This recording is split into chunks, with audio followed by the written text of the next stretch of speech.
할렐루야. 네. 예, 잘 들리시나요? 네. 예. 우리 말씀을 듣기 전에요. 우리 서로 좀 인사를 좀 나눌까요? 옆에 사람들 같이 이렇게 보면서 성도님, 제가 성도님을 만나본 처음부터 지금까지 보니까 오늘이 제일 잘생겼습니다. 오늘이 제일 예쁩니다. 하고 서로 좀 인사 좀 나눠주실까요? 오늘이 제일 예쁩니다.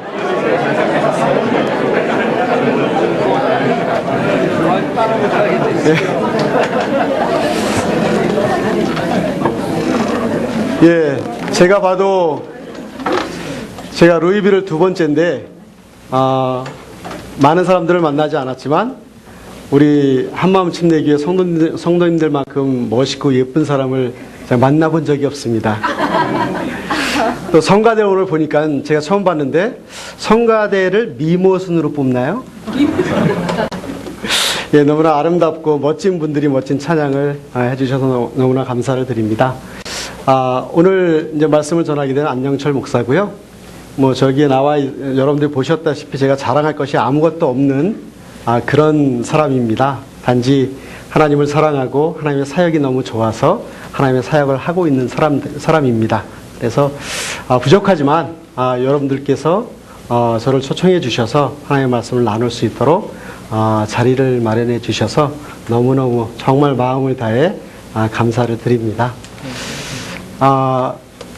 어느 신학교에서 이런 일이 있었습니다. 사실 이렇게 설교를 하지만 목사에게 가장 큰 부담 중에 하나가 설교고 또 기쁨 중에 하나가 설교예요. 근데 신학교에서 이제 그 신학 훈련을 시키면서 기숙사에서 항상 하는 것 중에 뭐냐면 새벽 기도를 합니다. 그 새벽 기도를 어떻게 하냐면 이제 막 목회를 나갈 4학년 학생들을 중심으로 새벽 기도 설교를 하게 돼요. 근데 어느 신학교 4학년 그 형제가 전도사님이 있었는데 그 전도사님이 이제 차례가 됐어요. 얼마나 떨리겠어요. 지금 저도 떨고 있는데 처음 설교를 하니까 얼마나 지금 마음에 부담이 있겠습니까? 그래서 이분이 이제 자기 차례가 돼서 딱 올라가서 그 앉아있는 우리 형제 자매들에게 그렇게 질문합니다. 여러분, 오늘 제가 설교할 내용을 알고 계십니까? 알까요? 모를까요? 다 아는 사람 손 들어보세요. 그랬어요. 알까요? 모를까요?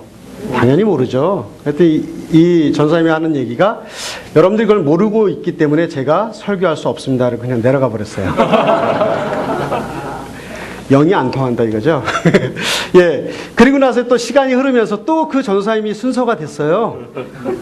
그래갖고 이 양반이 딱 올라서 하는 얘기가 여러분, 오늘 제가 설교할 내용을 여러분들 알고 있습니까? 아시는 분은 손 들어보세요. 그랬더니 지난번에 당한 경험이 있거든요. 그러니까 이 사람들이 다 손 들었어요. 그래서 딱 하는 얘기가 여러분들이 알고 있기 때문에 제가 설교할 이유가 없습니다. 내려가 버렸어요. 그리고 나서 이제 졸업할 때쯤 돼갖고 마지막으로 이 양반이 또 한 번 순서가 된 거예요. 그래가지고 이 양반이 올라오자마자 또 질문합니다. 여러분, 제가 오늘 설교할 내용을 여러분들 알고 계십니까? 그랬더니 그때 당해본 경험이 있으니까 반은 손을 들고 반은 손을 안 들었어요. 얼마나 지혜로워요. 그때 이 양반이 딱 하는 얘기가 아시는 분들이 모르시는 분들에게 가르쳐 주십시오 하고 내려가더라고요. 똑같은 질문을 합니다. 여러분, 오늘 제가 설교할 내용을 여러분들 알고 계십니까? 네. 저 갑니다. 자, 여러분, 우리 같이 말씀을 듣기 전에 하나님께서 인간인 저를 통해서가 아니라 저 때문이 아니라 말씀이신 로고스이신 그 하나님께서 우리에게 말씀해 주시기를 원하는 마음으로 우리 잠깐 기도하고 말씀을 같이 나눴으면 좋겠습니다. 기도하겠습니다. 하나님의 귀한 백성들이 이 자리에 모였습니다. 말씀이신 주님께서 말씀하여 주시고 우리들의 마음 속에 그 말씀만이 살아 숨쉴 수 있는 귀한 이 시간 될 수 있도록 하나님 인도하여 주옵소서. 아멘. 정말 연약하고 부족한 사람이 주의 거룩한 말씀을 대언합니다. 가르쳐 주시고 우리 사랑하는 성도님들 마음 속에 귀한 하나님의 말씀만이 살아 숨쉴 수 있도록 하나님 인도하여 주시옵소서. 아멘. 감사를 드리고 예수 그리스도 이름으로 기도드립니다. 아멘.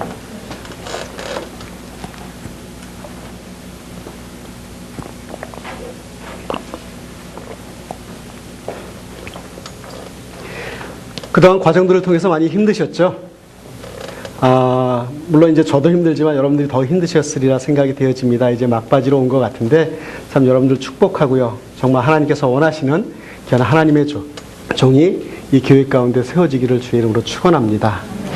오늘도 같이 여러분들이 아마 이렇게 예배를 드리러 오셨는데, 저 이제 마지막 후보 목사가 무슨 설교를 할까?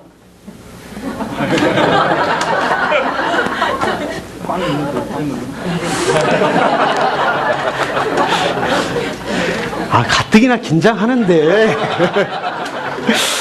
이렇게 맥이 끊어지면 저보고 어쩌라고.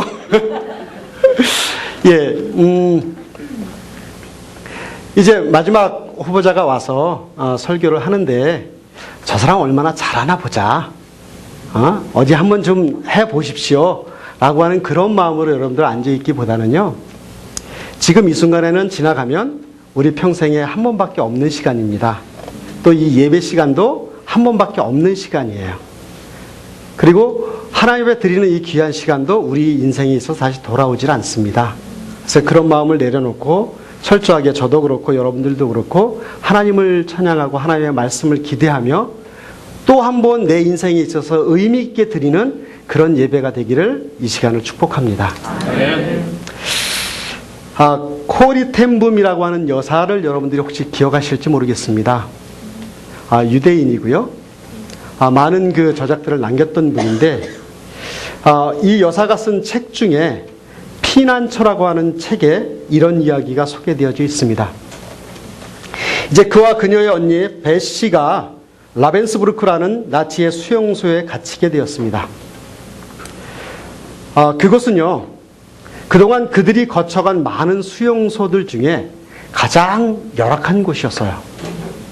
근데 그 열악한 곳의 원인 중에 가장 버티기 힘들었던 것이 무엇이냐면, 그 수용소에는 벼룩과 이가 득실득실했기 때문에 그 고통을 참을 수 없을 정도로 열악한 환경으로 그들에게 다가왔습니다.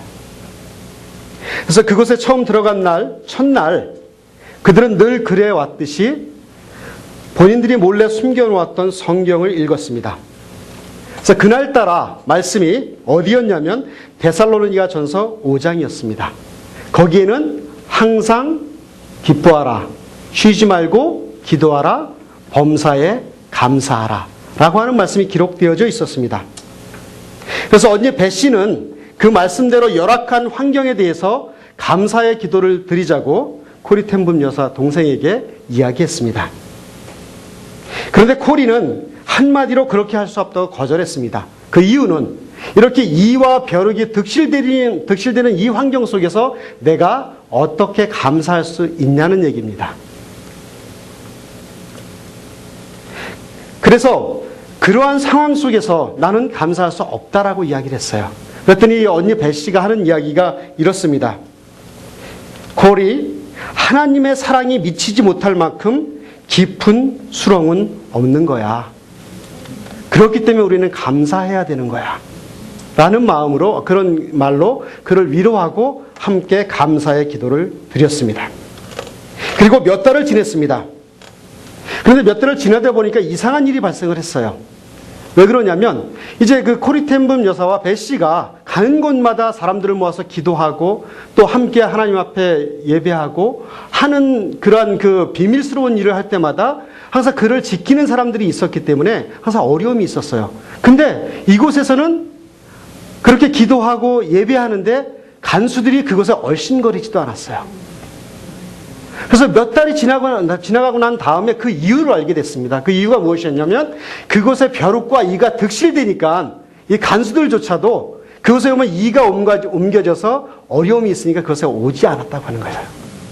그렇게 그런 열악한 환경 속에서 이 코리 텐붐 여사와 베시가 하나님 앞에 가장 귀한 예배, 기도를 드릴 수 있었던 이유는 바로 벼룩과 이 때문이라고 하는 그러한 고백을 이 코리 텐붐 여사가 그 책에서 기록하고 있습니다. 그들의 열악한 환경이 오히려 하나님과 가까워지는데 가장 좋은 조건이 되었던 것입니다. 그 열악한 환경이 비록 육신적으로는 고통스러운 것일 수 있었지만 영적으로는 하나님과 더 가까이 가는데 도움이 되었던 것입니다. 오늘 본문에 나오는 다윗의 생애도 그렇습니다. 시편 142편 1절부터 7절이 오늘 본문 말씀인데요. 이스라엘의 영웅이었고 골리앗을 때려 눕혀서 사울의 군대 장관이 되었고 왕의 사위가 되었고 또한 그 왕자의 둘도 없는 친구가 되었던 그가 사울 왕의 미움과 시기를 받아 쫓기는 몸이 되었습니다. 그래서 인간적으로 의지할 만한 것들과 모든 지위를 잃어버리고 불과 그를 따르던 사람들 약 400명 정도만 함께 도망쳐야 되는 상황이 지금 오늘 본문의 상황입니다. 그렇게 해서 간신히 몸을 피한 곳이 오늘 본문에 등장하는 아둘람 굴이라고 하는 것입니다. 여러분들 시편 142편을 좀 펴놓고 또 우리 본문도 같이 이제 나올 텐데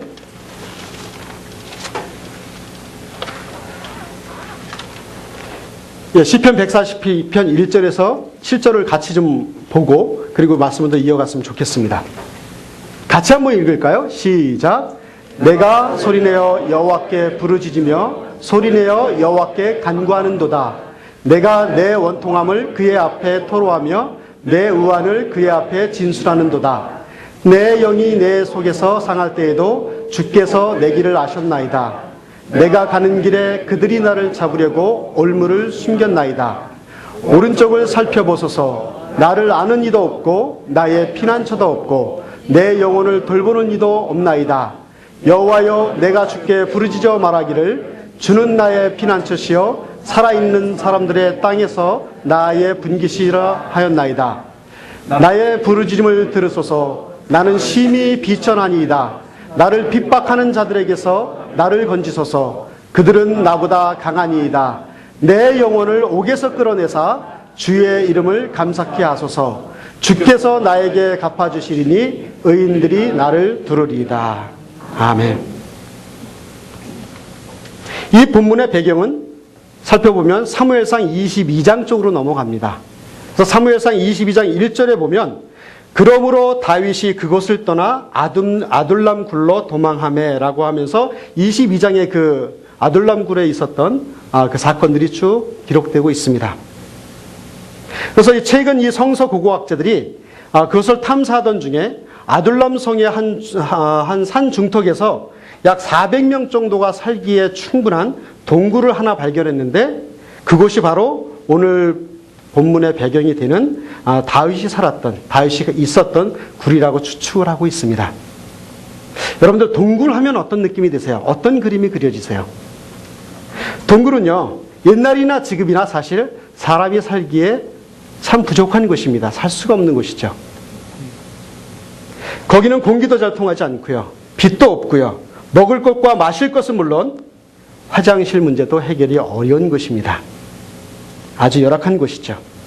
한마디로 이야기한다면 사람이 살 수 없는 곳이죠.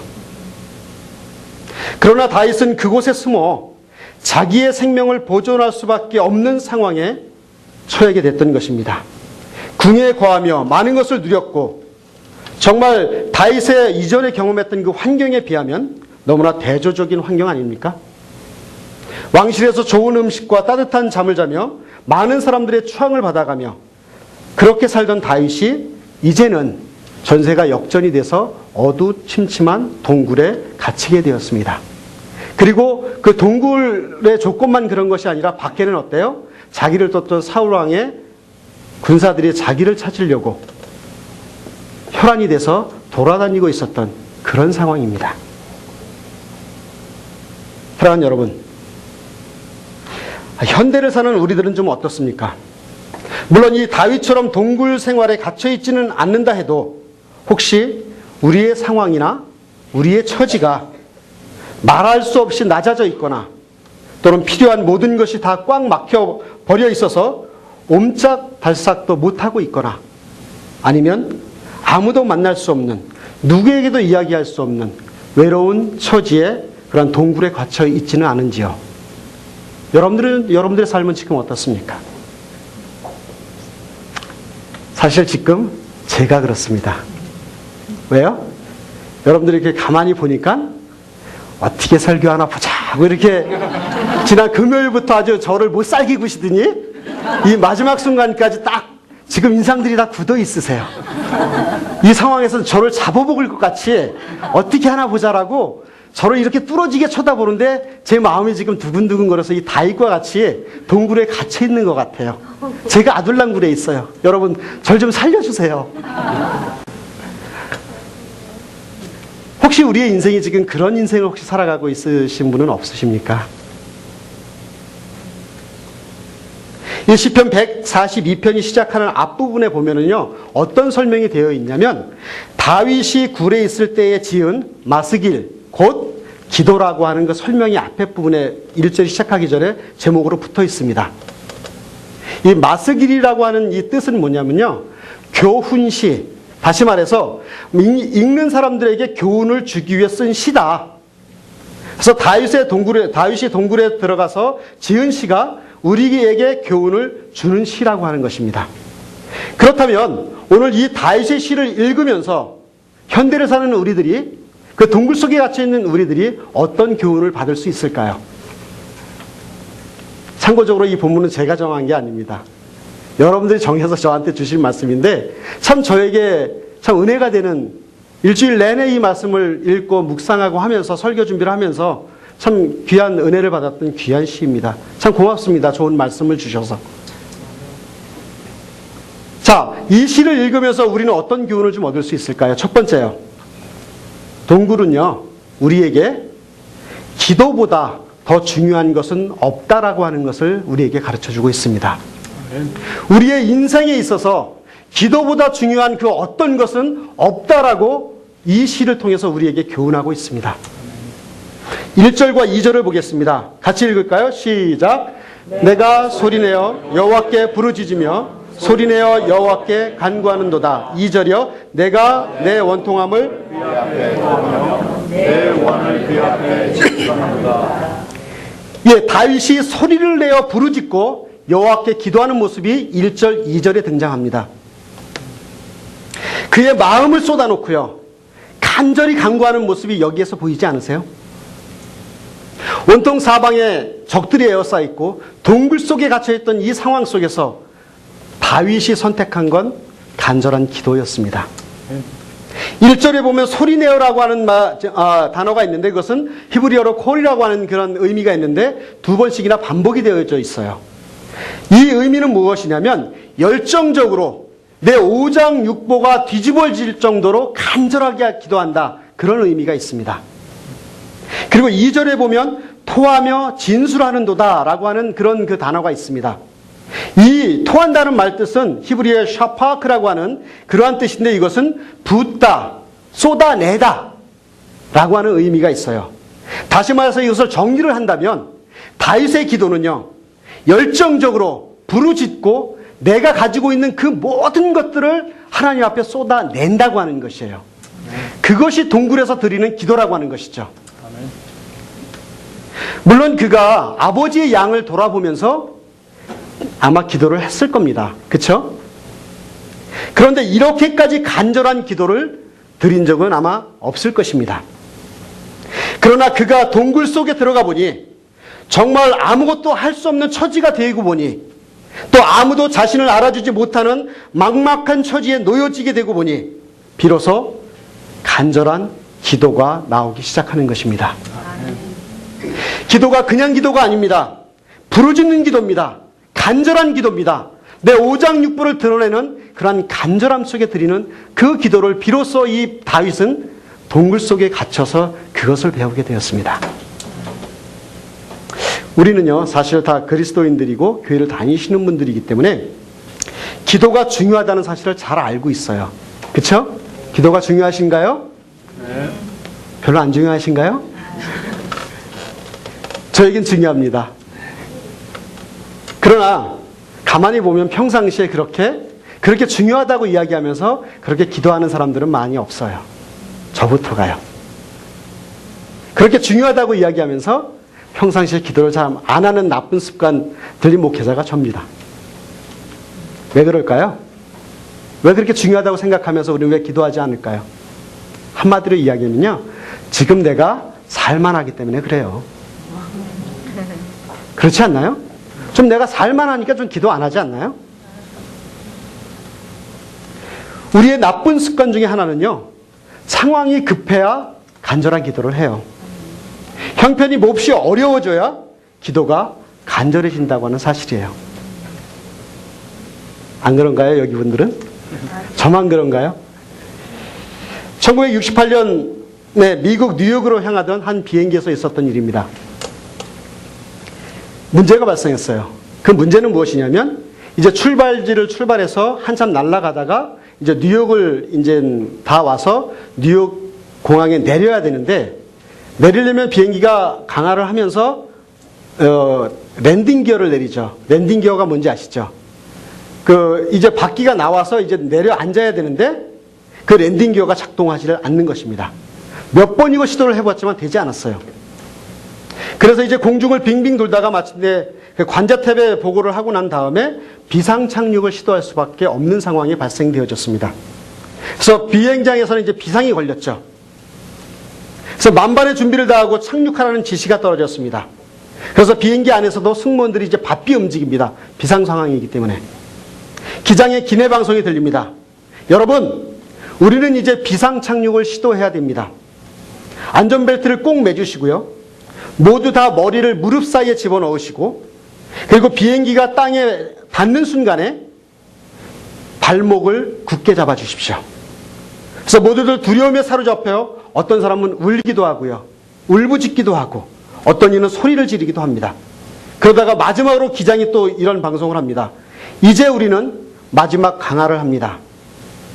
이 순간 저는 기장으로서 제네바 국제항공규약에 따라서 여러분들이 신을 믿는다면 지금이야말로 여러분들이 기도해야 할 때라는 사실을 알려드립니다.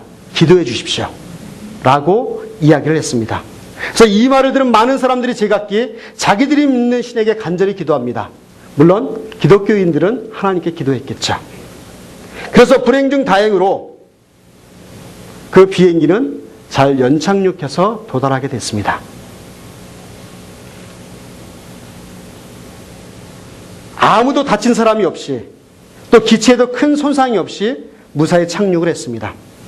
그리고 난 다음에 그 후에 승객의 가족 중 한 사람이 사람들에게 물어봅니다. 그 기장이 인용했던 기도의 규약이 무엇이냐고. 여러 사람들을 찾아서 물어봤어요. 근데 놀라운 건 그 사람들은 그것을 까맣게 잊고 있었습니다. 이해가 되시나요? 자기들이 위급한 상황에 있었을 때 그 규약에 따라 기도하라고 하는 그 규약을 기억하고 있었지만 이제 안전한 곳에 오니까 그것은 기억조차 못했던, 이것이 우리의 모습이 아닌가요? 정말 간절한 마음으로 기도할 땐 기도했지만 좀 안전한 상황으로 좀 이렇게 우리가 연착륙되면 그 기도했던 사실조차 기억 못하는 것이 우리의 모습이 아닌가 생각이 되어집니다. 아니, 저의 모습이 아닌가 생각이 되어져요. 막상 위급할 때는 그렇게 간절하게 인용되었던 그 기도의 규약이 위험한 상황이 다 지나가고 안전한 상황으로 바뀌었을 때에는 아무도 거들떠 보지도 못했던 그런 문구로 전락해 버렸다고 하는 사실입니다. 자, 오늘 우리도 기도에 관한 말씀을 참 여러 번 듣습니다. 그렇죠? 또 하려고 노력합니다. 성경에서 수도 없이 아마 읽었을 것입니다. 적어도 그리스도인이라면 기도에 관한 말씀 몇 마디 정도는 다 외우고 계실 거예요. 그러나 우리가 과연 기도하고 있습니까? 정말 전심으로 기도하고 있습니까, 지금? 정말 나에게 있어서 기도가 가장 중요한 가치입니까? 그렇지 못한 모습이 우리 가운데 찾아볼 수 있습니다. 제가 그러니까요. 그 이유가 무엇이죠? 그것은 바로 지금 상황이 위급한 상황, 이멀전시 상황이 아니기 때문에 우리는 그 부분을 많이 잊어버리는 우리의 모습을 발견해 봅니다. 사람은요, 인생의 동굴 속에 들어가 봐야 간절한 기도가 나옵니다. 믿습니까? 평안한 생활, 따뜻한 잠자리, 왕궁과 같은 그런 곳에서는 이런 기도가 나올 수가 없어요. 그렇기 때문에 하나님께서는요, 때때로 우리의 인생길에 평탄한 것만이 아니라 동굴을 만나게 하십니다. 그 동굴 속에 하나님께서 우리 자신을 집어넣고 어려운 환경 속에서 하나님을 찾고 하나님께 부르짖고 간절히 기도하도록 만드신다고 하는 사실을 기억하시길 바랍니다. 아멘. 사랑하는 성도 여러분, 만일 지금 이 순간에도 혹시 여러분들 중에 동굴에 깊숙이 빠져 근심하고 걱정하며 두려워하는 분이 있다면 너무 낙심하지 마세요. 자녀 문제, 남편 문제, 또 경제적인 문제, 또 여러 가지 상황적인 문제, 신분의 문제, 이런 것들 때문에 혹시 낙심에 빠져 있다면 너무 낙심하지 마시기 바랍니다. 이때야말로 하나님과 더 가까워질 수 있는 기회다. 더 간절히 기도할 수 있는 기회인 줄 알고 하나님께 우리의 마음을 정말 털어놓기를 바랍니다. 아멘. 그 동굴 속에 들어와 있는 그 순간, 지금 이 순간이 하나님께서 나를 더 무릎 꿇게 만들고 하나님께 더 가까이 나가게 하기 위한 하나님의 축복임을 기억하시길 바랍니다. 아멘. 그 축복의 기회를 여러분들의 인생에 잡고서 그 굴에서 허덕이는 것이 아니라 과감하게 그곳에서 주님을 깊게 만나는 축복을 누리는 우리의 공동체가 되기를 주의 이름으로 축원합니다. 아멘. 두 번째요. 동굴에서 배울 수 있는 레슨, 인생의 레슨 두 번째. 동굴은요, 우리에게 무엇을 가르쳐줘요? 겸손을 가르쳐줍니다. 동굴 생활을 통해서 우리는 겸손해질 수 있습니다. 그것을 배우게 됩니다. 저는 우리가 평소에 기도하지 않는 가장 근본적인 원인 중에 하나는 우리가 가지고 있는 교만 때문이라고 저는 생각을 합니다. 우리는 하나님 없이도 스스로 모든 것을 할 수 있는 줄로 착각할 때가 많습니다. 그래서 하나님의 도움을 별로 필요로 하지 않을 때가 너무나 많아요. 기도 말고 우리가 잡을 수 있는 것, 하나님 말고 우리가 의지할 수 있는 것이 너무 많기 때문에 우리는 교만에 빠질 수밖에 없습니다. 그렇기 때문에 저는 우리가 기도하지 않는다고 생각을 해요. 그러나 우리는 인생을 살아가면서 이 동굴의 체험을 통해 우리가 얼마나 연약한 존재라는 사실을 알게 됩니다. 또 하나님이 아니면 우리는 아무것도 할 수 없다는 그러한 사실들을 절감케 되죠. 어쩌면 다윗은 승승장구 잘 나갈 때 자기 힘으로 그렇게 되는 줄로 착각하기 쉬웠을 것입니다. 자기가 잘 싸워서 그렇게 된 줄로 알고 승리한 줄 알고 자기가 힘이 있어서 능력이 있어서 자기가 그렇게 승승장구하는 줄 아마 착각했을 수도 있을 것입니다. 그러나 이제 그 모든 것들이 다 잘라버리고 동굴에 들어와 보니 정말 자기 힘으로 할 수 없는 것이, 자기 힘으로 할 수 있는 것이 아무것도 없다는 사실을 이제 다윗이 깨닫기 시작합니다. 자기는 무력한 존재인 것을 이제 알게 되는 것이죠. 본문 4절을 보겠습니다. 같이 읽을까요? 시작. 죄송합니다. 4절 시작. 오른쪽을 살펴보소서. 나를 아는 이도 없고 나의 피난처도 없고 내 영혼을 돌보는 이도 없나이다. 자, 6절을 보겠습니다. 시작. 나의 부르짖음을 들으소서. 나는 심히 비천하니이다. 나를 핍박하는 자들에게서 나를 건지소서. 그들은 나보다 강하니이다. 다윗이 정말로 잘 나가던 사람입니다. 제가 이렇게 이민 목회를 하면서 느끼는 것 중에 하나는요, 우리 이민 오신 분들의 이야기를 들으면 왕년에 참 잘 나갔던 분 너무 많아요. 그래서 이렇게 우리 집사님 한 분이 계신데요, 그분하고 이야기를 하면은요, 했던 얘기를 또 하시는데 한 번 앉아서 얘기하면은 1시간 반 이상이 그냥 가버려요. 왕년에 내가 청와대에서 말이야, 이렇게 시작해갖고 1시간 반을 앉아서 들어드려야 돼요. 아멘. 예, 맞습니다, 집사님. 예. 그분은 그게 낙이기 때문에 저를 보면 항상 좋아하세요. 제가 항상 들어드리니까. 근데 그분 이야기를 이렇게 함축해 보면 나 왕년에 잘 나갔어, 이거거든요. 내가 이런 사람이야. 적어도 내가 지금 현재 미국에 와서 세탁소는 하고 있지만 뭐 세탁소 좋은 일이잖아요. 나는 이렇게 잘 나갔던 사람이야 라고 저만 보면 잡고서 안 목사님 시간 있어요? 없다고 할 수 없잖아요. 네, 그러면 조금만 시간 주세요. 네, 1시간 반. 이 다윗이 왕년에 잘 나갔던 사람입니다. 하는 일마다 형통했습니다. 그가 나가서 싸우기만 하면 이기고 돌아옵니다. 그랬을 때 다윗의 마음속에는 자기가 잘나서 그런 것으로 착각을 합니다.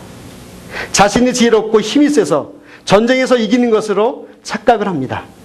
그런데 하나님은 이 다윗을 사랑하셔서, 이 교만했던 다윗을 사랑하셔서 그로 하여금 동굴 체험을 통해 겸손을 가르치기 시작합니다. 그는 동굴 속에 들어가서 자신이 얼마나 연약하고 무력한 존재인지를 절실하게 깨닫습니다.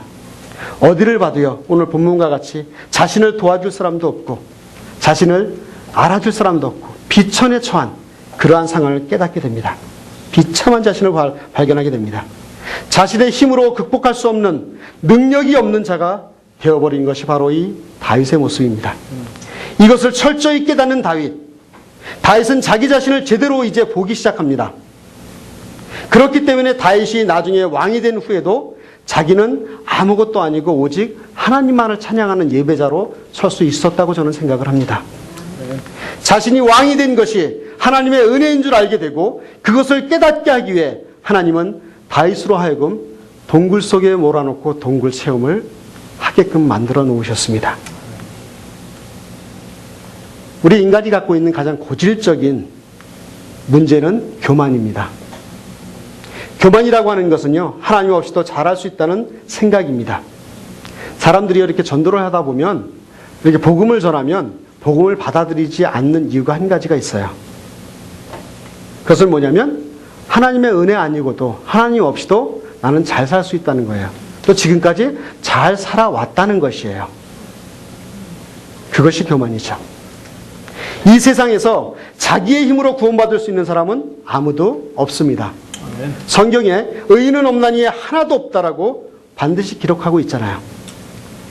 하나님 앞에서 구원받을 수 있을 정도로 의로운 사람은 하나도 없다는 말입니다. 그럼에도 불구하고요, 사람들은 자기 의로, 자기 힘으로 구원받을 수 있다라는 착각과 교만 속에 살아가고 있습니다. 아무리 수영을 잘해도요, 수영을 해서 태평양을 건너갈 수 있나요? 없어요. 우리가 아무리 능력이 있고 내가 나를 구원할 만한 능력이 있다 할지라도 나를 구원할 수가 없어요. 오직 예수 그리스도의 은혜만이 구원의 길을 우리에게 허락해 주실 줄 믿습니다. 아멘. 그래서 우리는 태평양을 건너기 위해서 배를 타야 한다든지 비행기를 타야 하듯이 우리가 구원의 기쁨을 누리기 위해서는 구원의 방주 대신 예수 그리스도를 반드시 만나야 된다고 하는 사실입니다.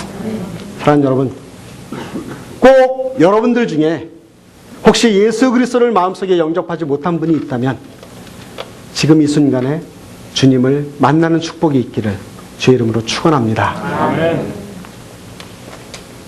값없이 주시는 그 하나님의 은혜, 예수 그리스도를 통해 주시는 그 하나님의 은혜, 그것을 받아들이는 것이 믿음입니다.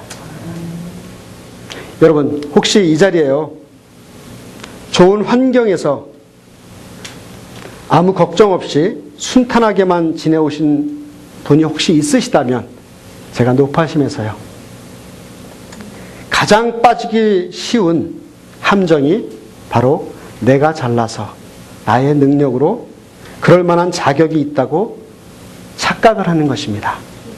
거기에서 벗어나시길 바랍니다. 아멘. 여기에서 깨어나야 합니다. 아멘. 하나님이 어려움을 겪게 하시고 공고한 처지에 빠지게 하실 때에, 실패를 경험하게 하고 좌절을 경험하게 하실 때에 우리는 그것을 통하여 우리 자신을 바로 알도록 하기 위한 하나님의 훈련임을 기억하시길 바랍니다. 아멘. 실패의 경험 없이, 동굴의 체험 없이 잘 나가는 사람은 결과적으로 하나님이 누구냐라고 말하기 쉽습니다.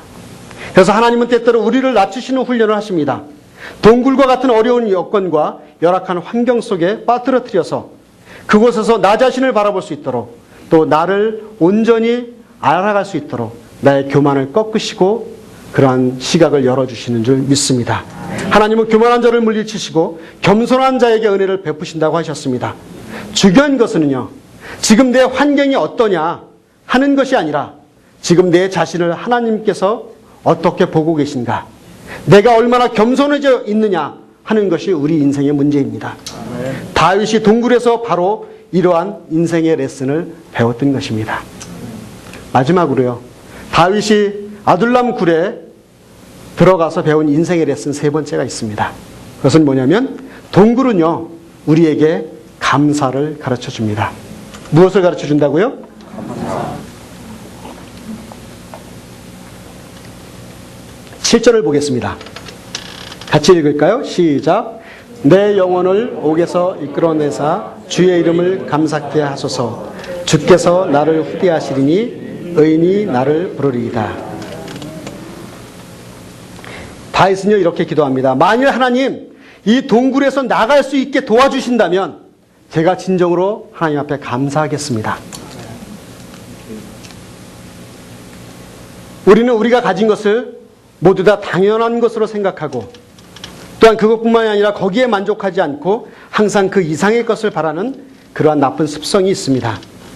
그래서 항상 불평하고요, 불만하고 내가 가지고 있는 것에 대해서, 내가 소유하고 있는 것에 대해서, 내가 누리고 있는 것에 대해서 항상 불만족합니다. 그러나 우리가 동굴의 생활을 경험해 보면 그런 불평, 불만들은 다 사라질 것입니다. 어려워져 봐야, 힘들어 봐야 지금 내가 누리고 있는, 또 아니 그동안 누려왔던 것이 얼마나 감사한 것인 것을 우리는 깨닫게 됩니다. 어려운 생활을 지나봐야, 한번 그런 경험을 해야 감사와 자족의 삶을 우리가 경험할 수 있게 되는 것입니다. 다윗이 동굴에서 체득한 것이 바로 이 원리입니다. 하나님께서 자기를 동굴의 삶과 옥과 같은 삶에서 이끌어내시면 이젠 다른 것 없어도요, 내가 가진 것 없어도 모든 걸 다 잊어버려도 하나님께 감사하겠다는 것입니다. 실제로 다윗은 그 후에 늘 감사하는 삶을, 또 예배하는 삶을 살았습니다. 그것이 어디에서 우리가 입증해 볼 수 있냐면 수많은 다윗의 감사의 시들에서 그의 감사가 철철 넘침을 우리는 볼 수 있잖아요. 그의 이런 감사와 찬양하는 마음이 어디서 훈련되었습니까? 바로 이 동굴 속에서입니다. 우리 전도사님들이나 목사님들은 다 아시는 분이지만 매튜 헨리라고 하는 주석가가 있잖아요. 그가 한 번은 길에서 강도를 만났습니다. 강도를 만나서 지갑을 다 빼앗겨 버렸어요. 그래서 그날, 그렇게 빼앗긴 그날 그의 일기에는 이런 글이 적혀 있습니다. 나는 오늘 강도를 만났음을 인하여 하나님께 감사합니다. 그 이유는 첫 번째, 이제까지 한 번도 이렇게 강도를 만나지 않았던 것 때문에 감사합니다. 두 번째, 지갑은 강탈당했어도 나의 생명은 빼앗기지 않았음을 감사합니다. 세 번째, 내 돈을 다 빼앗아 갔어도 그렇게 많지 않은 것을 감사합니다. 마지막 네 번째, 내가 강도를 당했지만 남을 강도한 사람이 되지 않았음을 인하여 감사합니다. 강도를 만나기 전까지는 아마 이 매튜 헨리는 생각지 못했던 그러한 감사의 제목이었으리라 생각을 합니다. 사랑하는 여러분, 우리의 인생길을 걸어가며 필연적으로 만나게 되는 동굴은요, 우리의 모든 것을 빼앗아가 버릴 수 있습니다. 그 누구에게도 말할 수 없는 아픔을 가져다 줄 수 있습니다. 또한 생각지도 못한 가족의 아픔을 몰고 올 수도 있습니다. 또한 그렇게 사랑했던 사람들이 하나둘 떠나가는 이별의 아픔을 경험할 수도 있습니다. 누구도 이해할 수 없는 억울한 일을 당할 수도 있어요. 이럴 때 과연 여러분들은 어떻게 하시겠습니까? 사랑하는 나의 아들아, 사랑하는 나의 딸아, 나에게 기도하지 않겠니? 이제 교만을 버리고 겸손의 본을 보여주지 않겠니? 이제 모든 것에 감사하며 인생을 살아가 보지 않겠니? 오늘 본문을 통해서 동굴의 삶을 살고 있는 저에게, 여러분들에게 이 음성이 들리지 않습니까? 제가 경험했던 삶의 일부분을 간증하고 설교를 마무리할까 합니다. 여러분들이 제 저기를 봐서 아시겠지만 제가 유학을 좀 늦게 왔습니다. 유학을 늦게 오니까요, 참 어려운 게 많아요. 처음 수업을 들어갔는데요, 제가 유학을 준비해 온 것도 아니고 그냥 교회에서 안식년 가라고 해서 오려고 하다 보니까 올 수 있는 비자가 유학밖에 없더라고요. 그래서 유학을 왔으니까 이제 공부를 해야 되잖아요. 처음 수업을 들어갔는데요. 도대체 무슨 얘기를 하는 건지, 이게 나중에 끝나면서 이게 레포트를 해갖고 오라는 건지, 다음 시간에 수업이 있다는 얘기인지 없다는 얘기인지, 그런 것부터, 아마 여기 유학생들 좀 경험이 있으신 분들은 제 마음을 이해할 겁니다.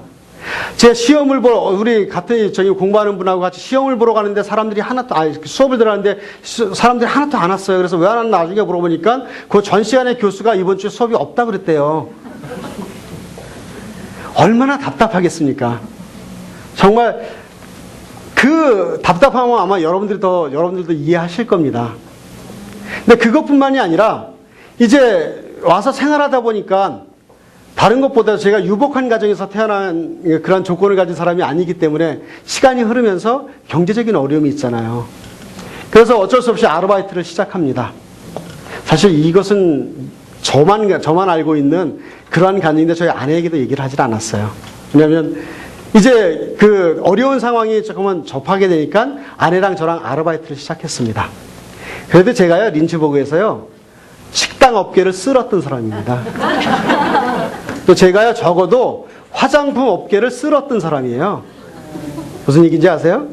식당 청소를 했고요, 빗자루로 쓸었어요. 그리고 화장품을 만드는 회사에 청소를 하러 다니는 사람이었었습니다. 그래서 제가 그 업계를 쓸었습니다. 빡빡. 이 수준 높은 유머를 이해하세요? 그래서 정말 공부하랴, 사역하랴, 또 일하러 다니랴, 여러분들이 더 힘들고 어려웠겠지만 저는 나름대로 굉장히 너무 어려웠습니다. 그런데요, 이게 사실 말이 청소지 가보면 화장실 청소인데요. 화장품 회사라니까 여러분들 깔끔한 줄 아시죠? 화장품은 깔끔해요. 근데 화장품을 만드는 사람들은 얼마나 지저분한지 몰라요. 화장실이요? 말도 못해요. 근데 하루는 이제 저희 아내하고 둘이 이제 일을 하러 갔습니다. 가가지고 이제 청소를 시작하는데 어떻게 되다 보니까 제가 여자 화장실을 청소하게 됐어요. 참 감사하게 일을 했어요. 그래도 일할 수 있는 건강과 자리를 주신 걸 참 감사했어요. 근데 화장실 4개인가 있었는데 두 번째를 열어서 청소하려고 보니까 어떤 일이 벌어졌냐면 이게 막혔는지 누가 내렸는데 그게 넘쳐서 그냥 절절절절, 그게 물이 아니고 건더기가 죄송합니다. 좀 이따 식사하실 텐데 그것이 그냥 넘쳐버렸어요. 그냥 놔뒀으면 되는데 눌러가지고, 지금 막힌 걸 뻔히 알면 눌러가지고 그걸 치워야 되는 상황이 벌어졌어요. 근데 그것만 했으면 제가 그냥 괜찮겠는데 그 다음 칸에 가니까 약간 제가 봤을 때 정상적인 사람이 아닌 것 같아요. 이게 성인이니까 제가 그대로 말씀을 드립니다. 여자 화장실이라고 그랬잖아요. 근데 여자분들이 저희 한 달에 한 번씩 하는 생리가 있잖아요. 근데 어떤 여자분께서, 제가 분이라고 하고 싶어요. 어떤 분께서 그 생리를 한 것을 이렇게 정리하고 잘 버려놔야 되는데 이 변기 위에 그냥 다 이렇게 묻혀놨어요. 그리고 그 생리대를 위에다 이렇게 걸어놓고 시간이 흘러가고 이게 꾸드러져 있어요. 닦이지도 않아요. 제가 그것을 딱 보는 순간에 하나님 왜 이러십니까?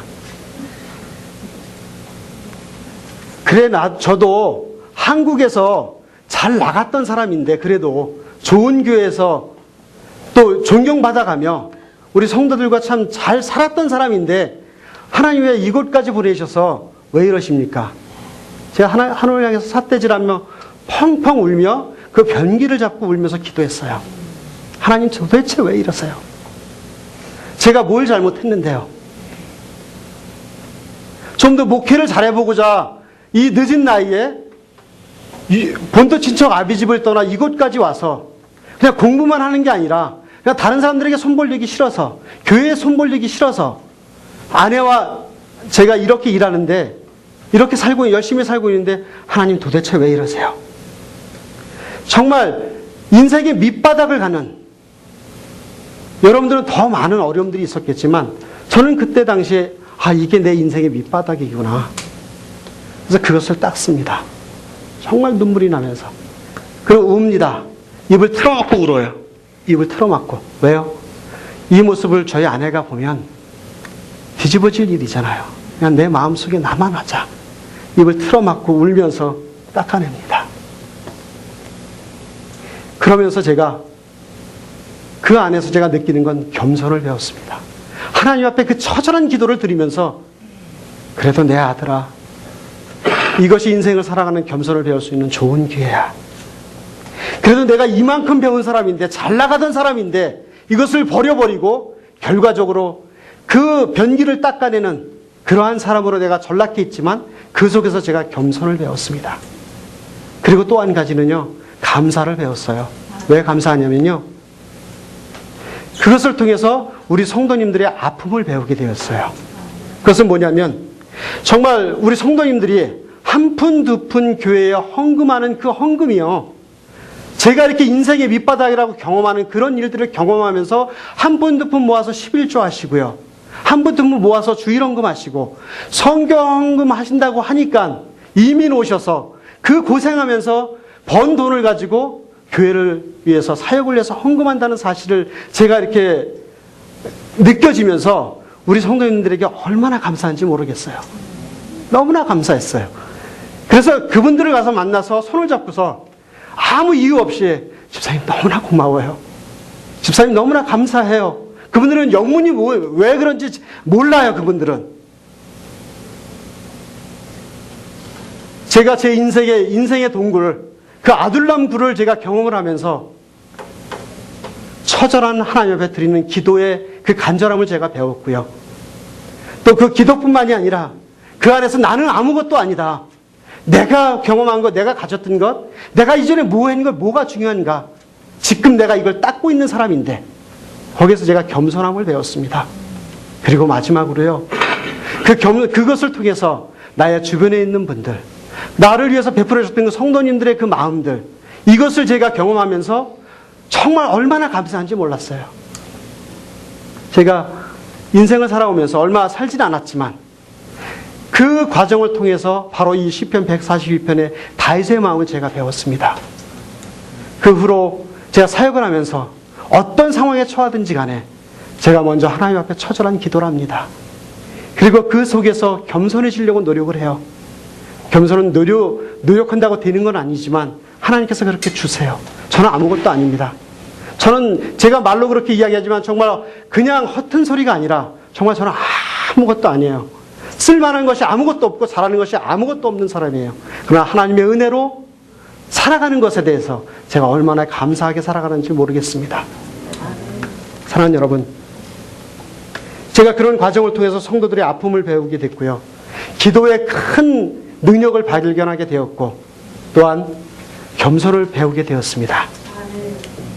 혹시요, 우리들 가운데요, 지금 이 순간에도 혹시 여러분들이 인생의 동굴 속에 갇혀 있다면 이 시편 142편 이 부분에 나오는 다윗과 같이 하나님 앞에 기도를, 또 하나님 앞에 겸손을, 하나님 앞에 감사를 배워보시지 않겠습니까?